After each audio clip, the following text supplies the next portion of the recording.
বাবা মারা গেছে, আমার মা মারা গেছে। আমি এত অল্প বয়সে যে আমি বাবা মাকে হারাবো এটা তো আমি আগে জানিনি। বাবা তো মারা গেছে, আমি ছাড়া তো আমার ভাইয়েরা দুনিয়াতে কেউ নাই। ছোট্ট দুই ভাই বোন, তাদের বাবা 5 বছর আগে মারা গেছে, তার মা 22 দিন আগে মারা গেছে।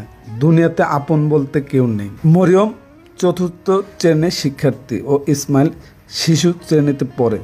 ভোরবেলা উঠে ছোট ভাইকে সাথে নিয়ে লেখাপড়া শেষ করে শুরু হয় সংসারের কাজ। রান্না বান্না করে ছোট ভাইকে খাওয়ানো, সমস্ত কাজই এক হাতে করতে হয় মরিয়মকে।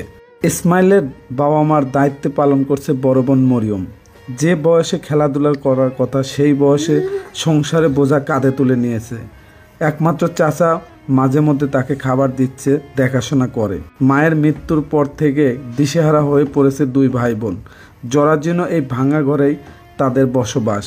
মায়ের কথা মনে হলে ডুকুরে কেঁদে ওঠে মরিয়ম।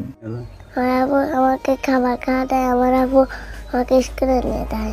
বাবা মারা গেছে 5 বছর, মা মারা গেছে 22 দিন। আমার ছোট ভাই আছে, তাকে আমি দেখাশোনা করি, আমি স্কুলে যাই। আমার ভাইকে আমি অনেক ভালোবাসি, আদর করি। আমার ভাই তো অনেক কিছুই খেতে চায়, আমি ছোট মানুষ, আমি কিভাবে দেব?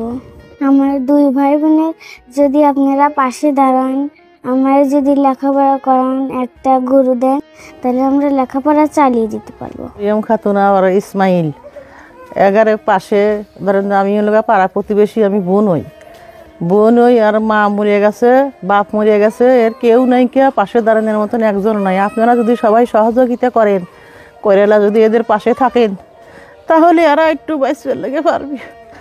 11 দুনিয়ায় কেউ নেই, সব অসহায়। আমরা এই পাড়া